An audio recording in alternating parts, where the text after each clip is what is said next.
क्या हाल है साथियों। मैं हूं विकास तोमर, आपके अपने trustworthy channel collective study for success में आप लोग का स्वागत करता हूं। आज हम लोग देखने वाले हैं 15 मार्च का करंट अफेयर हिंदी इंग्लिश दोनों ही भाषाओं में।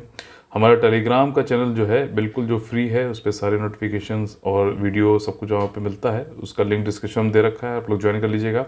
हमारे पेड ग्रुप्स चल रहे हैं यूपीएससी और यूपीपीएससी। ज़्यादा जानकारी के लिए 9650347272 पे आप लोग कॉल कर सकते हैं, कांटेक्ट कर सकते हैं। कोई डाउट चाहिए है तो वो भी आप वहाँ पे पूछ सकते हैं। ठीक, जो आज के 10 मोस्ट इंपॉर्टेंट टॉपिक्स हैं जो कि प्रीलिम्स और मेंस एग्जामिनेशन में आ सकते हैं, यूपीएससी, यूपीपीएससी, बीपीएससी और अदर स्टेट पीसी एग्जामिनेशन में, वो हैं ये सारे जिनको अब हम लोग देखेंगे विस्तार से। और first topic is from general studies paper 3, science and technology संबंधित है। देखिए, एक जो है धातु होता है, मेटल होता है, जिसको हम लोग सेमी कंडक्टर बोलते हैं। ठीक, सेमी कंडक्टर इसलिए बोलते हैं कि ये कंडक्ट तो करता है, इलेक्ट्रिसिटी इसके थ्रू पास तो होती है, लेकिन कुछ उसमें जो है हमें चीज़ें करनी पड़ती हैं। ठीक, वैल्यू एडिशन करना पड़ता है। उसकी जो इंट्रिंसिक आंतरिक जो उसकी वैल्यू मतलब जो फीचर होता है उसमें कंडक्ट नहीं करता है, लेकिन कुछ उसमें इम्प्योरिटीज़ डाली जाए, मिलाया जाए, उसको इम्प्योरिटीज़ ही बोलते हैं इस लैंग्वेज में, तो वो कंडक्शन करने लगता है। ठीक है ना, वो पॉजिटिव नेगेटिव चार्ज होता है, इतनी टेक्निकलिटी में नहीं जाएंगे।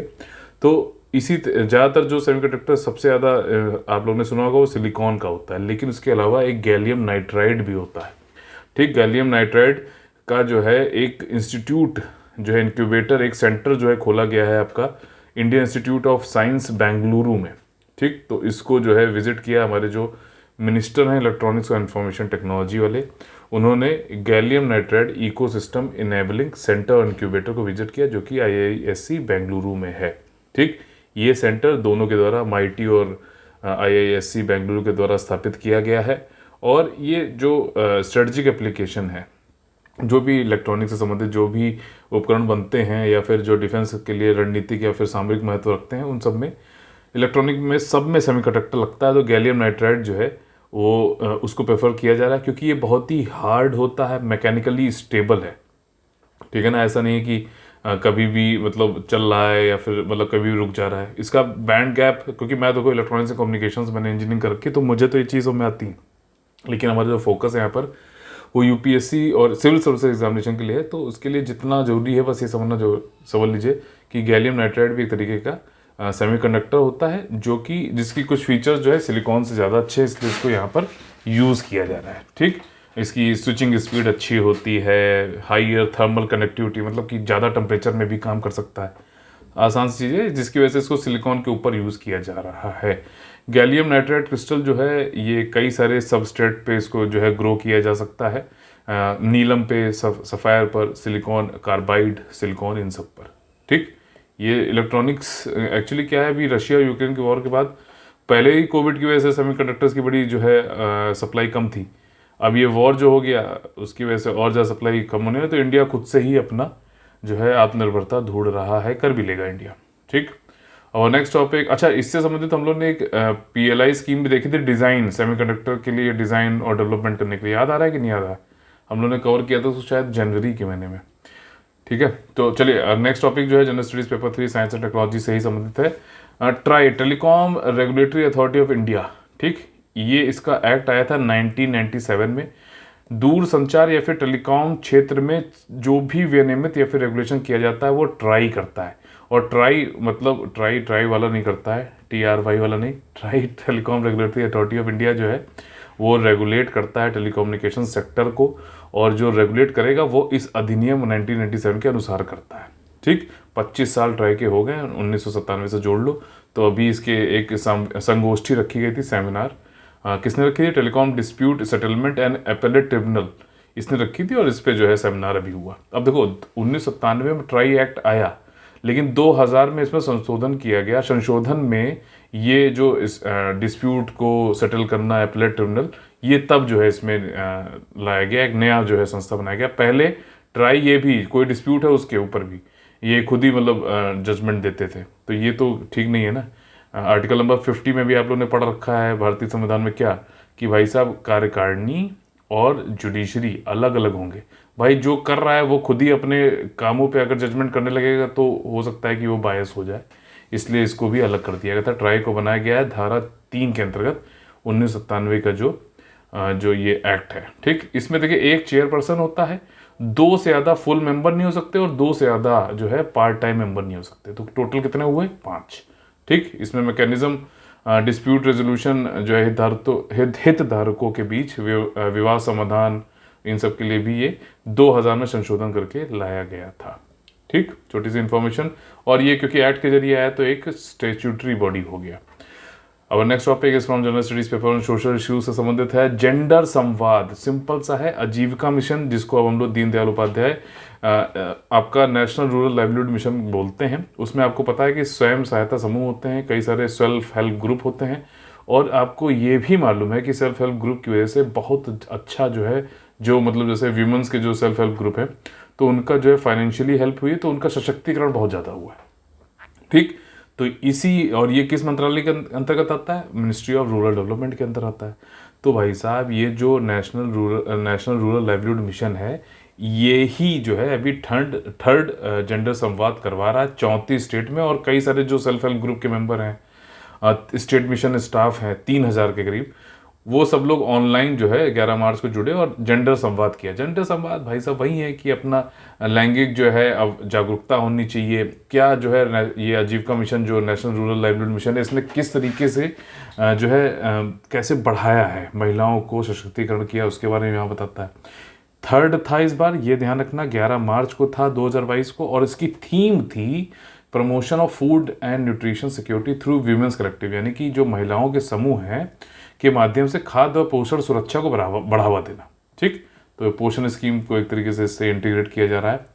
और इसमें क्या है कि भाई साहब इसमें नेशनल हो चाहे स्टेट लेवल के रूरल लाइवलीहुड मिशन हो, ये सब लोग सेल्फ हेल्प ग्रुप जो है महिलाओं का, उनकी बातें सुन रहे थे, और जो भी बेस्ट प्रैक्टिसेस थे उनको सीख कर आगे और जो है लोग मतलब इसको अप्लाई करने की बात कर रहे थे। ठीक, जेंडर संवाद नेशनल रूरल लाइवलीहुड मिशन के अंतर्गत होता है। ठीक, नेक्स्ट टॉपिक जो है general studies paper 2 polity and governance से संबंधित है, या फिर इसको सोशल इशू से संबंधित आप जोड़ सकते हो। अनुसूचित जनजाति में, शेड्यूल्ड ट्राइब्स में, या फिर आदिवासी। गोंडिया जो है ये महाराष्ट्र के जो है उत्तर पूर्वी में एक जगह है। ये एक्चुअली ऑटोनोमस डिस्ट्रिक्ट है। शेड्यूल 6 में आप लोग पढ़ोगे ऑटोनोमस डिस्ट्रिक्ट होती है, जिसमें ट्राइबल्स के जो है कई सारे अधिकार होते हैं उनको, ट्राइबल की मतलब उनके कल्चर को बचाए रखने के लिए, बढ़ावा देने के लिए, प्रमोट करने के लिए। तो उसी में ऑटोनोमस डिस्ट्रिक्ट है आपका, एडमिनिस्ट्रेटिव डिस्ट्रिक्ट है, सॉरी एडमिनिस्ट्रेटिव डिस्ट्रिक्ट है, शेड्यूल नंबर 6 के अंतर्गत। ठीक, महाराष्ट्र में है। और आप अगर उसको ध्यान से देखो तो देखो MP यहाँ हुआ, ठीक, झारखंड यहाँ पे है, छत्तीसगढ़ यहाँ पर है। तो और ये पूरा जो क्षेत्र है गोंड नाम की जो ट्राइब्स है उनके लिए मतलब वो जो है उसी के नाम पे रखा गया। और इस जगह को राइस सिटी भी, यानी चावल जो है शहर भी बोला जाता है, क्योंकि यहाँ पर राइस मिल बहुत सारी हैं और कई सारी जो है तंबाकू की स्मॉल स्केल जो इंडस्ट्री भी है, और लाख आप लोगों ने सुना होगा, लाख की भी इंडस्ट्रीज हैं यहाँ पर। ठीक, तो यहाँ पर ये चीज़ें हैं। अभी क्या है कि एक जो उड़े देश का आम नागरिक वाली स्कीम है ना, रीजनल कनेक्टिविटी स्कीम, उड़ान स्कीम, ठीक, जिसमें कि ऐसी जगहें जो अभी कनेक्टिविटी नहीं है उसको एयर फ्लाइट के जरिए जोड़ने की बात करी जा रही है। तो उसी में एक नया रूट जोड़ा गया है दिल्ली का, वो है इंदौर, गोंडिया और हैदराबाद का रूट। ये नया रूट है, IGH करके याद कर सकते हो, इंदौर, गोंडिया और हैदराबाद का रूट है। और इसको फ्लाई बिग नाम की एक जो एयरलाइन है वो चलाएगी, और 4.0 के अंतर्गत इसने बिडिंग प्रोसेस जीता था। अब उड़ान स्कीम में ओवरऑल कितने 409 रूट जो है संचालित हो गए हैं, इसको भी प्लीज़ ध्यान रखिएगा।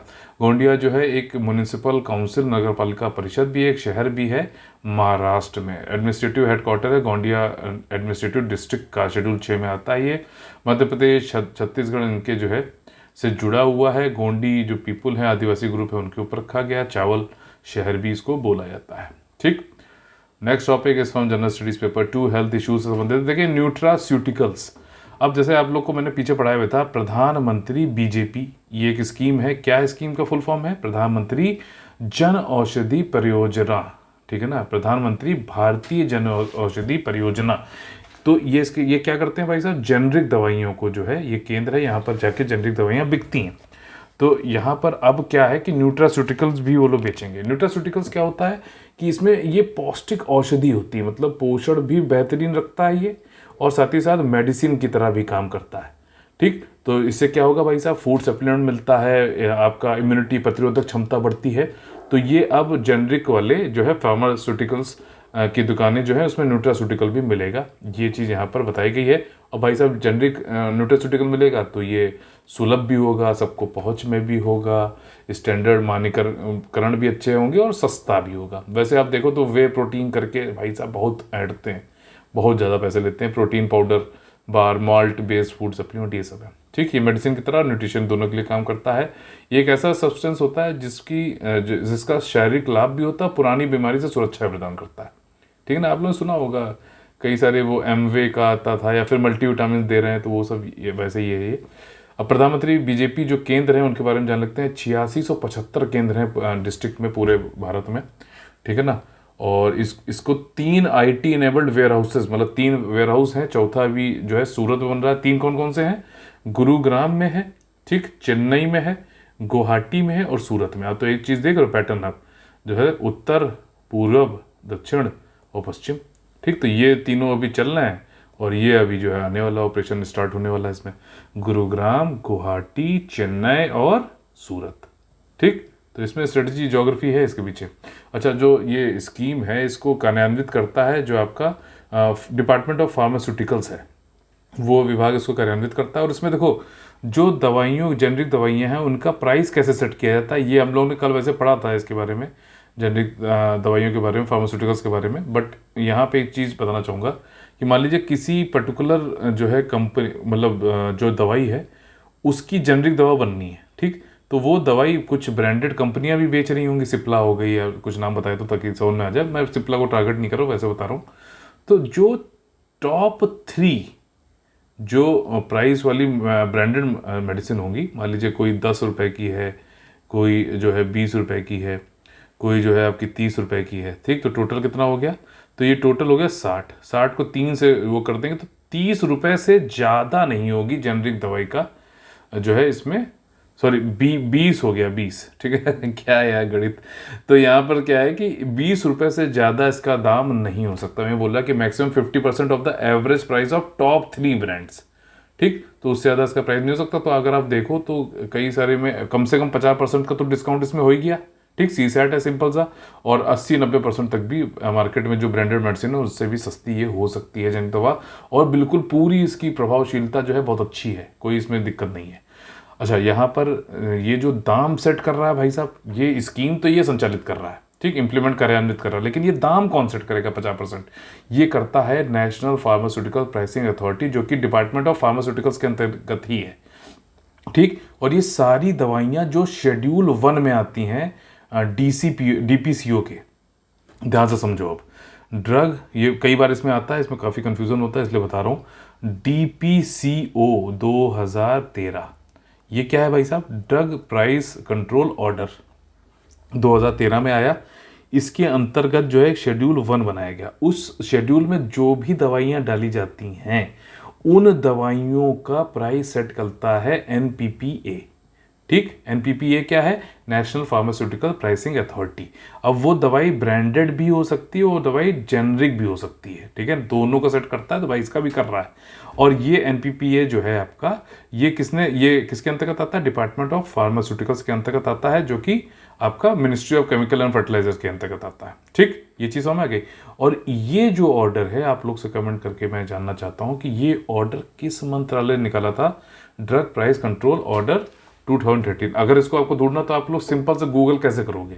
DPCO लिखो 2013 और उसके आगे जोड़ दो PIB, तो रेलेवेंट सोर्सेज से आपको चीज़ें पता चल जाएंगी, ठीक। तो यहाँ पर ये है, और इसमें कि फर्स्ट शेड्यूल में जो भी होंगी इस पे NPPA जो है दाम सेट करता है। और जो नॉन शेड्यूल मेडिसिन है, जो शेड्यूल में नहीं है, उनका जो भी मैन्युफैक्चर होता है वो बिल्कुल स्वतंत्र है, अपना जो है मैक्सिमम दाम, रिटेल प्राइस MRP जो है सेट कर सकता है, ठीक।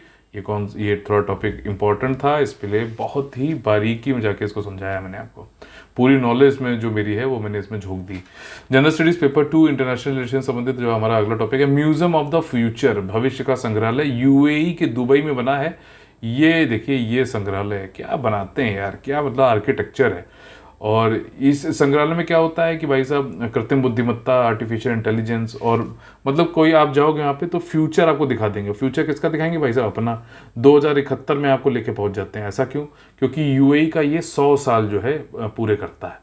ठीक, तो 2071 में क्या हो रहा है, कैसे क्या यूएई, तो वो सब आपको फ्यूचर वहाँ पे दिखाते हैं म्यूजियम में। और आर्टिफिशियल इंटेलिजेंस सबका उपयोग किया जा रहा है, बहुत ही बेहतरीन रोबोटिक्स का उपयोग इसमें सब किया जा रहा है। दुबई में खोला गया है, पब्लिक जो है अब जा सकती है, आप भी जाइए बिल्कुल। Innovative futuristic ideology services product ये सब कुछ इसमें दिखाए जाते हैं, 2071 में लेके पहुँचते हैं।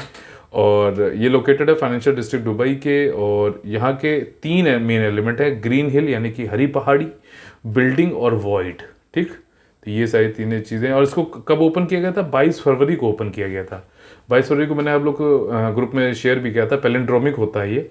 पैलिंड्रोमिक मतलब कि ये डेट ऐसी थी कि आप इसको किधर से भी पढ़ो सेम नंबर आएगा, 22/0/22। ठीक है ना, चाहे इसको इधर से पढ़ना चालू करो या फिर इधर से, सेम आएगा।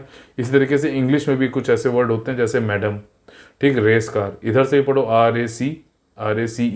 RACECAR, ऐसे भी देखो रेस कार हो रहा है। वैसे भी हिंदी में भी होते हैं जैसे जहाज, ठीक, डालडा, ठीक है ना। तो ये सारी चीज़ें उस दिन को इन्होंने ओपन किया था। तो ये पैलिंड्रोम भी आपको यहाँ पर समझने को मिल गया। बाकी सब ठीक है, ओवरऑल इट्स गुड। ठीक है, पिक्चर काफ़ी अच्छी लगी तो मैंने डाल दी थी हाली। अगला टॉपिक है general studies paper 2 health issues संबंधित है, जीनोमिक प्रोजेक्ट। यूनाइटेड किंगडम जो है एक चीज़ तो देखनी पड़ेगी, दुनिया में राज करने से, इंडिया में राज करने से लेके कहीं पे भी हो भाई साहब, रिसर्च पे लोग बहुत ध्यान देते हैं।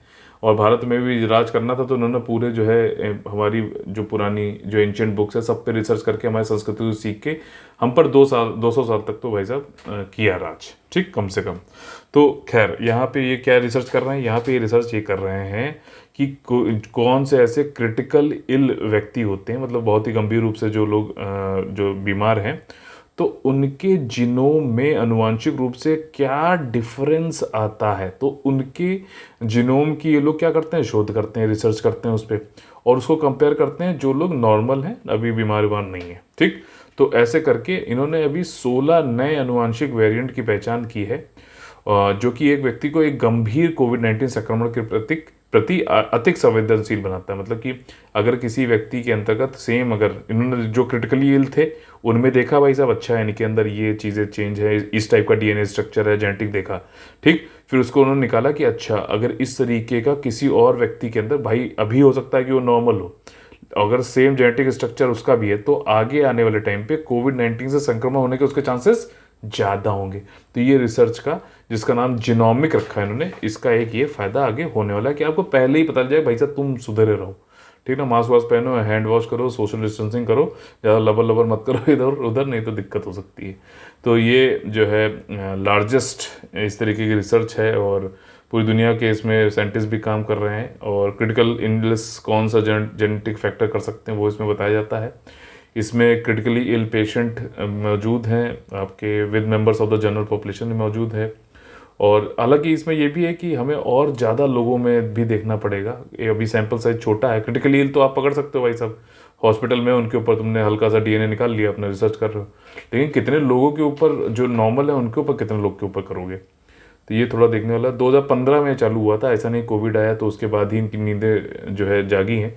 वो कहते हैं ना, एक कहावत है कि जब प्यास लगे तब कुआं खोदने की जरूरत नहीं, मतलब तब कुआं खोदने की नहीं सोचना चाहिए, ठीक है ना। तो जो है पहले से तैयारी करनी चाहिए। उन्होंने जीनोमिक नाम से जो है ये सार 2015 चालू कर दिया था, सार severe acute respiratory syndrome, middle east respiratory syndrome, flu, sepsis और जो भी अदर जो है गंभीर रूप की बीमारियां हैं उन सब के लिए पहले से ही जीनोमिक इनका वो चलता आ रहा है। इसका फुल फॉर्म याद कर लो, हो सकता है पूछ ले भाई साहब, genetics of mortality in critical care. अब हिंदी में भी यही ये याद करना पड़ेगा, ठीक है ना, वो हिंदी में इसको यहाँ ट्रांसलेट नहीं करेगा, ये चीज़ ध्यान रखिएगा। डीएनए स्ट्रक्चर है आप लोग को पता है, एडोनिन, थायमिन, जो है गुआनिन और साइटोकिन, तो ये बॉन्डिंग करते हैं। लेकिन आप लोग से मेरा क्वेश्चन ये है कि बताइए इनमें से कौन सा डबल बॉन्डिंग करता है, कौन सा ट्रिपल बॉन्डिंग करता है। सिंपल सा क्वेश्चन है, पूछता है, अभी छत्तीसगढ़ वाले में पूछा था, ठीक, सीएपीएफ का पेपर है उसमें डीएनए से पूछा था, क्योंकि कोविड पे तो इतना ज़्यादा पढ़ चुके हैं लोग कि नहीं, लेकिन कॉम्पिटिटिव एग्जामिनेशन के लिए ये थोड़ा बायोलॉजी का आ जाता है सिलेबस में, तो करंट अफेयर से वापस गए जनरल स्टडीज़ के सिलेबस की तरफ, वहाँ से क्वेश्चन पूछे आ रहे हैं। यही ट्रेंड है, मैं आपको बता रहा हूँ, यही सबसे अच्छा तरीका है। आपको क्या करना चाहिए, कायदे से पूरा सिलेबस की जो बेसिक बुक्स हैं, बेसिक बुक्स बोल रहा हूँ, किसी भी XYZ के कॉपी पेस्ट मटेरियल पढ़ने की जरूरत नहीं है, ठीक। बेसिक बुक्स पढ़ो और उसके बाद करंट अफेयर और उसके पीछे जाकर जनरल स्टडीज़ को रिवाइज करते रहो।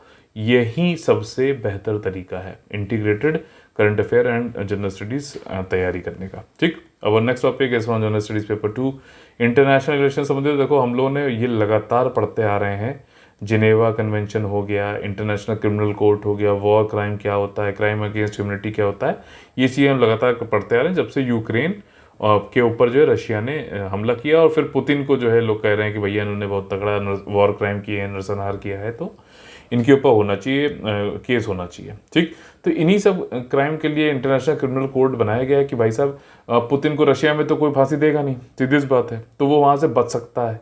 तो इसलिए जो है लोग किसके पास जाएं, तो अंतर्राष्ट्रीय क्रिमिनल कोर्ट एक बनाया गया है जहाँ पर ऐसे लोगों को जिनकी जो है बच सकते हैं वहाँ के न्यायपालिका से, उनके ऊपर केस चलाया जाए। और अगर वो लोग war crime, crime against humanity, ठीक, आपका जेनोसाइड और क्राइम ऑफ एग्रेशन, ये सब कुछ कर रहा है, दोषी पाया जाता, तो उसके ऊपर फिर वो डिसीजन लिया जाएगा, ठीक। जो इसकी कुछ इंटरनेशनल क्रिमिनल कोर्ट से संबंधित कुछ जो फैक्ट्स हैं उनको और देख लेते हैं। ये हेग नेदरलैंड्स में ही है, मौजूद है, परमानेंट जुडिशियल बॉडी है, ICC, ठीक है। और लेकिन ये UNO की नहीं है, ध्यान रखना। UNO की कौन सी, इंटरनेशनल कोर्ट ऑफ जस्टिस है।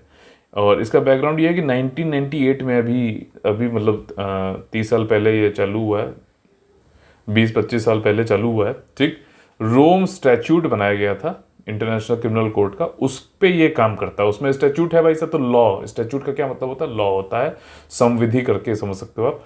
तो उसके अनुसार ये काम करता है, और इसने फंक्शनिंग 1 जुलाई 2002 से चालू करी थी। और पहला केस मैंने आप लोग से को ये पढ़ाया भी है, किस कंट्री ने किया था, कमेंट करके बताइए। कुछ आसान कर रहा हूँ, आप लोग को याद आ रहा होगा, UK ने किया था कि USA ने किया था कि फ्रांस ने किया था। चलो इन तीनों ऑप्शन में से कोई एक है, जरूर याद जो है बताइएगा, ठीक। याद अगर आ गया आपको जब मेरे क्वेश्चन पूछते ही, तो आप सही जा रहे हो, ध्यान रखना, ठीक। और अगर याद नहीं आया तो रिवाइज करने की आपको बहुत ज़रूरत है। द फोरम जो ये बनाया गया है, ये कोर्ट ऑफ लास्ट रिसोर्ट है किसी को मतलब प्रोसिक्यूट करने के लिए, अगर वो अनपनिश जा सकता है 4 मेन क्राइम के लिए, जेनोसाइड यानी कि नरसंहार, क्राइम अगेंस्ट ह्यूमैनिटी यानी मानवता के खिलाफ अपराध, युद्ध अपराध, वॉर क्राइम, और क्राइम ऑफ एग्रेशन। इसके अलावा जिनेवा कन्वेंशन हम लोगों ने पढ़े थे कल, और उसमें क्या था, 4 जो है ट्रीटी होती हैं और 3 जो है प्रोटोकॉल होते हैं। 4 ट्रीटी कौन से किससे संबंधित, पहला लैंड से था, दूसरा समुद्र से था, तीसरा जो है प्रिजन ऑफ वॉर से था, और चौथा किससे था, सिविलियन से था। याद आ रहा है ना, आ रहा है कि नहीं आ रहा है, बताना सच सच, ठीक। अगर मुझे आ सकता है तो आपको मुझसे ज़्यादा अच्छे से आना चाहिए, और आ भी सकता है, ठीक। 123 नेशन है इसमें, स्टेट पार्टी से रोम स्टैट्यूट में, लेकिन यहाँ पे अपवाद यह है कि इंडिया ने इसको नहीं रेटिफाई किया है, ध्यान रखना। USA ने भी नहीं किया है, चाइना ने भी नहीं किया, रशिया ने भी नहीं किया है, ठीक। क्योंकि स्टेट पार्टी बन जाए तो पता चला इंडिया में कुछ भी हो, लोग जो है वहाँ इंटरनेशनल कोर्ट के पास पहुँच गए। तो हम तो ये हमारा एक वैसे भी रहता है कि हम एक सॉवरेन कंट्री हैं, और हमारे यहाँ जो होता है वो सब हम अपना संभाल सकते हैं, हमको किसी अंतर्राष्ट्रीय लेवल पर जाने की जरूरत नहीं है। वैसे एक बार हम अभी तक झेल रहे हैं, 1948 में जो है चले गए थे UN में, ठीक, इंडिया पाकिस्तान वाले चक्कर में, तो अभी तक वो झेल रहे हैं। तो अब हम लोग समझ में आ गया कि ये सब नहीं करना, हम खुद करेंगे। जजेस जो है इसमें 18 होते हैं, 9 साल का टर्म होता है। इसी तरीके से जो है इंटरनेशनल कोर्ट ऑफ जस्टिस में भी होता है। दलवीर भंडारी जो है यहाँ हमारे इंडिया जो है, वो भी उनका अभी चयन हुआ था, ठीक। उसमें वोटिंग होती है भाई साहब इंटरनेशनल कोर्ट ऑफ जस्टिस में। UNGA भी करता है, और सुप्रीम ये सिक्योरिटी काउंसिल भी एक साथ, लेकिन जो है अलग मतलब एक समय पे अलग अलग बैठ के करते हैं ये लोग वोटिंग, ठीक। ये सब भी याद आ रहा होगा, अभी मैंने पढ़ाया था ये भी। और ये रिलेशन इसका यूनाइटेड नेशन से संबंधित, तो उसका ये नहीं रिलेटेड है। हाँ, ये जरूर है कि सहयोग समझौता हो रखा है, एग्रीमेंट हो रखा है इन दोनों के बीच में, इंटरनेशनल क्रिमिनल कोर्ट और UNO के बीच में, ठीक। और इसका when situation is not with in the court jurisdiction, अगर मान लो कोई सिचुएशन ऐसा हो जाता है कि उसमें क्रिमिनल कोर्ट जो है इंटरनेशनल क्रिमिनल कोर्ट, उसका जुरिडिक्शन भाई साहब नहीं पहुंचता है, क्षेत्राधिकार नहीं पहुंचता है। मान लो जो स्टेट पार्टीज़ नहीं है, समझो वहाँ पहुंच रहा है, कोई ऐसी कंट्री जहाँ स्टेट पार्टीज़ नहीं है, तो वहाँ पे भी इंटरनेशनल क्रिमिनल कोर्ट जो है प्रोसिक्यूशन मतलब ये जजमेंट जुरिस्डिक्शन में ला सकता है, अगर सुरक्षा परिषद जो संयुक्त राष्ट्र का है वो इसको रिफर करता है उस पर्टिकुलर सिचुएशन को आईसीसी को। ठीक, तो ये चीज़ है। लेकिन अब इसमें एक पेच ये है, तो इंडिया अगर है, मान लो इंडिया में कुछ इस तरीके का होता है, तो इंडिया को अभी तो उसने रेटिफाई नहीं कर रखा है, लेकिन यूएनएससी अगर इसको बोल दे कि भाई साहब इसको जो है जो ये कुछ हुआ है, तो यहाँ पे इंटरनेशनल क्रिमिनल कोर्ट इस पे जो है निर्णय या फिर इस केस को देखे, तो वो फिर आ जाएगा। लेकिन अब एक पेंच यहाँ पर ये है कि रशिया ने किया, और रशिया के ऊपर अगर मान लो यूएनएससी पूरा करने की कोशिश करे तो वहाँ पर वीटो कर देगा रशिया। तो ये तो भाई साहब थोड़ा सा मतलब क्या बताएं, बायसनेस वाली एक चीज़ है। खैर, यूएनएससी में रिफॉर्म की बहुत ज़्यादा ज़रूरत है, इंडिया को परमानेंट मेंबर बनना ही पड़ेगा। और next topic is from general studies paper 3, environment से संबंधित है। मंगला जोड़ी। मंगला जोड़ी नाम सुनते ही आपको जो है चिल्का लेक उड़ीसा की याद आनी चाहिए। ठीक, वहाँ का एक दलदली क्षेत्र है चिल्का लेक जो है उड़ीसा में, उसका जो नदन पोर्शन है वहाँ पे मंगला जोड़ी है। और बाहर की जो ये पक्षी हैं, ये मलाड और ग्रीन हेडेड गीज और ये सब होती हैं, मैंने देखी है, हमारे यहाँ बहुत आती हैं ये। ठीक, जो फॉरेन ये जो माइग्रेटरी बर्ड्स होती हैं, तो ये मंगला जोड़ी में भी आती हैं। ठीक, तो यहाँ पर जो है क्या है कि जो कुछ फिशिंग बोट्स होती हैं मशीन वाली, उनको उड़ीसा गवर्नमेंट ने कहा, प्रपोज किया है कि हम उनको बंद करेंगे 6 महीने के लिए, क्योंकि ये सब आते हैं और 6 महीने जो है यहाँ पर रहते हैं, यहाँ पे रूस्टिंग करते हैं, बच्चे पैदा करते हैं, यहाँ पर जो रहते हैं। तो ये मतलब इम्पॉर्टेंट है यहाँ की बायोडाइवर्सिटी। और पूरा वैसे भी मंगला जोड़ी जो है दुनिया में एक इंटरनेशनल बर्ड एरिया है। ठीक है ना, तो ये काफ़ी इसकी सिग्निफिकेंस महत्व है इसका। ठीक, और यहाँ पे कई सारे जो है मंगला जोड़ी में फेस्टिवल्स भी मनाए जाते हैं, जैसे डंडा यात्रा। ठीक, डंडा यात्रा ही बोलेंगे ना, डंडा यात्रा। ठीक, इसके अलावा पाइका अखाड़ा। ठीक, पाइका रिवेलियन आप लोगों ने सुना होगा, पढ़ा होगा। इसको उड़ीसा ने बोला था कि ये 1857 से भी पहले हुआ था, और इसको ही भारत का पहला स्वतंत्रता संग्राम बोलना चाहिए। खैर, पाइका अखाड़ा भी यहाँ पे मंगला जोड़ी में होता है, चिलिका लेक के नदन एरिया में है। ठीक, और ज़्यादा बड़े एरिया नहीं है, दलदली क्षेत्र है, 8.5 किलोमीटर के आसपास, 1 किलोमीटर के आसपास है ये। इसमें कोई भी जो है रूल और रेगुलेशन नहीं है, लॉ वॉ नहीं है इसमें। ठीक, ग्लोबली इंपॉर्टेंट जो है कंजर्वेशन ऑफ बर्ड्स एरिया है, माइग्रेटरी बर्ड्स यहाँ रूस्ट करते हैं। आपका कौन सी डिस्ट्रिक्ट, खोर्धा डिस्ट्रिक्ट में आता है ये उड़ीसा के। और अभी 6 महीने के लिए जो है ये जो फिशिंग वाली बोट्स होती हैं मैकेनाइज, इनको बंद करने की उड़ीसा गवर्नमेंट ने जो है प्रपोजल दिया है। और next topic is from general studies paper 2, international relation. तो यहाँ पे क्या है कि श्रीलंका की हालत है बहुत ख़राब। ठीक है ना, श्रीलंका की मेजर जो जीडीपी का पोर्शन जो है वो डिपेंडेंट होता है टूरिज़्म पर, और टूरिज़्म जो है कोविड ने खा लिया। ठीक, तो चाय कितनी बेचोगे। ठीक है, तो ये चीज़ है, इसीलिए डाइवर्सिफिकेशन होना ज़रूरी है। ठीक है ना, आपका मान लीजिए कोई एक सब्जेक्ट बहुत ही आपका जो है तगड़ा है, तो आप सिर्फ उसी को ऊपर निर्भर करके एग्ज़ाम में नहीं आ सकते। मैंने देखा है कि यूपीएससी भी ये कर चुका है कि पॉलिटी एक बहुत इंपॉर्टेंट जो है मतलब सब्जेक्ट है, प्रीलिम्स में, मेंस में, सब जगह। तो 2017 में शायद ऐसा हुआ कि पॉलिटी से संबंधित यूपीएससी ने 17-18 में था, उसने खाली 2 क्वेश्चन पूछे, वो भी करंट अफेयर बेस्ड पूछ लिए, और बाकी वैसे नॉर्मली क्या है 15, 16, 17 क्वेश्चन आते थे, सिर्फ 2 क्वेश्चन पूछे। तो ऐसे नहीं, हमें जितने भी सब्जेक्ट हैं उन सब पे अबव एवरेज जो है जैक ऑफ ऑल ट्रेड करना है हमें। ठीक है ना, और मास्टर तो नहीं, लेकिन अबव एवरेज जो है सब पे करेंगे, तभी हमारा क्लियर हो पाएगा मामला। जो मजबूत है उसको और मजबूत करो, लेकिन जो कमज़ोर है उसको पहले करो, ये वाली बात होनी चाहिए। तो अब देखो श्रीलंका की हालत कमज़ोर है, मैंने आपको बता दिया, उसको हर जगह से मदद चाहिए, चाइना से भी चाहिए, इंडिया से भी चाहिए। तो इंडिया में कौन है भाई साहब इस समय, अडानी है तो अडानी जी जो है अभी इनको पीछे एक पोर्ट है तिरुनेलवेली में बनाने का जो है वो मिला था, जो है समझौता हुआ था। ठीक, और यहाँ पे ऑब्जेक्ट भी किया था इंडिया ने चाइना के ऊपर कि मतलब चाइना की एनर्जी प्रोजेक्ट नहीं होने चाहिए। श्रीलंका मान लो ऐसे, तो इसका नदन जो है ये तमिलनाडु के बहुत पास में है। ठीक, तो तमिलनाडु से फिर चाइना वाले यहाँ पे एनर्जी प्रोजेक्ट लगा रहे थे, तो इंडिया ने इसके ऊपर वो किया, ऑब्जेक्ट किया था, तो उसको हटाकर अब अडानी को मिल गया था ये 2 रिन्यूएबल प्रोजेक्ट वहाँ पे 500 मेगावाट के, $500 मिलियन के बना रहे थे, ये बना रहे हैं। अब इनको ये पावर प्रोजेक्ट जो है ये 2 मिल गए हैं। इनको पहले एक पोर्ट भी कोलंबो बनाने के लिए मिल चुका है। ठीक, तो काफ़ी काम अडानी भैया जो है कर रहे हैं आपका श्रीलंका में भी। भारत में तो धूम मचाई हुई है इन्होंने लगातार पिछले 6-7 सालों में। मेरे ख्याल से $10 बिलियन की नेट वर्थ हुआ करती होगी शायद। इस समय ये अंबानी को ही पीछे छोड़ चुके हैं। काफ़ी पता नहीं कैसे क्या कर रहे हैं ये, भगवान मालिक है, लेकिन काफ़ी अच्छी इनकी बढ़त हुई है। तो नेशनल थर्मल पावर कॉरपोरेशन जो है और सेलॉन इलेक्ट्रिसिटी बोर्ड, उसके बीच मतलब उनके बीच में भी एक समझौता हुआ है 100 मेगावाट सोलर पावर प्रोजेक्ट का ट्रिंकोमली में। ठीक, ट्रिंकोमली में स्लाइनेक्स का जो है 2019 का मिलिट्री एक्सरसाइज भी हुई थी, अभी कल परसों में हमने पढ़ा था। ठीक, तो याद रिवीजन नहीं करोगे तो दिक्कत है मेरे भाई, और रिवीजन करा तो फिर मज़ा आ जाएगा। श्रीलंका में रोज़ जो है डेली पीक डिमांड जो होती है वो 2000 मेगावाट तक पहुंच जाती है, लेकिन काफ़ी फ्यूल और शॉर्टेज चल रही है। काफ़ी घंटों बिजली नहीं जाती है जैसे हमारे यहाँ पहले होता था। अब तो बहुत अच्छी हालत है। पहले जो है गांव में जाओ तो ये पूछते थे भाई साहब दिन की बिजली चल रही कि रात की चल रही। मतलब ये है कि या तो दिन में लाइट आएगी या फिर रात को लाइट आएगी, 12-12 घंटे गायब होती है। लेकिन अब बहुत सुधार हुआ है भाई साहब, बहुत ज़्यादा। ठीक, ये भी पिछले 5-6 सालों 7 सालों में ही हुआ है, तो दोनों चीज़ देखने वाली। लेकिन कंसंट्रेशन ऑफ वेल्थ के मैं खिलाफ हूँ, क्योंकि ये सस्टेनेबल नहीं है। कैसे चलिए एक चीज़ बताता हूँ, सिंपल से एग्जांपल है। कंसंट्रेशन ऑफ वेल्थ हमारे यहाँ रोका भी जाता है, आर्टिकल नंबर 39 बी में अगर आप पढ़ो, डीपीएसपी में दे रखा है राज्य की नीति निर्देशक तत्व में, कि कंसंट्रेशन ऑफ वेल्थ नहीं होना चाहिए, स्टेट को ये इंश्योर करना चाहिए। लेकिन अभी तो ये नहीं हो रहा है। तो कंसंट्रेशन ऑफ वेल्थ इसलिए जरूरी नहीं है, मतलब नहीं होना चाहिए क्यों? सस्टेनेबल मॉडल नहीं है।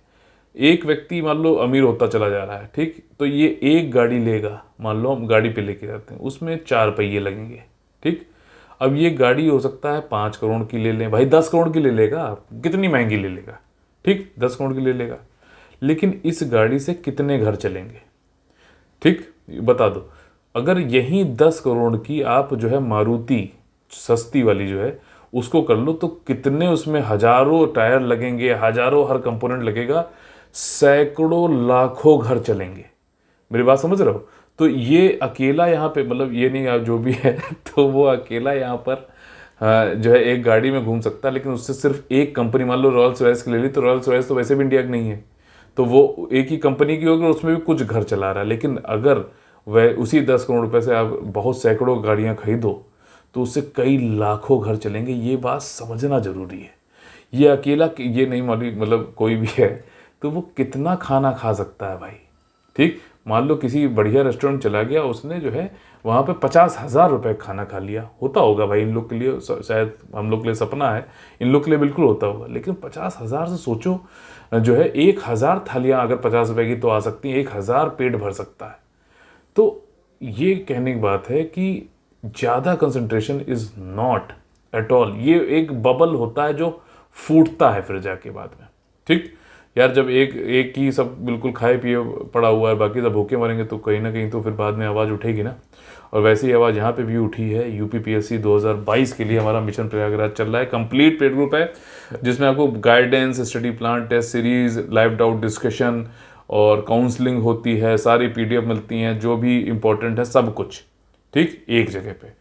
और इसके अलावा अगर आप लोग कहीं पे और पढ़ते हैं लेकिन वहाँ पे आपको कोई भी जो है, आप फंस चुके हैं वहाँ पर, कोई आपको काउंसलिंग नहीं है, कोई गाइडेंस नहीं है, खाली मटेरियल की बौछार हो रही है या फिर एजुकेटर की बौछार हो रही है, किसी कोई कुछ जिसने कभी एग्ज़ाम दिया नहीं वो आपको पढ़ाने के लिए आ रहा है, तो इस तरीके से अगर आप फंस चुके हैं तो आप लोग डाउट डिस्कशन वाला हमारा ये ग्रुप ज्वाइन कर सकते हैं। काउंसलिंग गाइडेंस सब रहेगा आपको, ठीक, कॉलिंग सपोर्ट भी रहेगा आपका, पूरा जो भी आप पढ़ रहे हो जहाँ से भी। इसमें टेस्ट सीरीज नहीं है, ध्यान रखिएगा।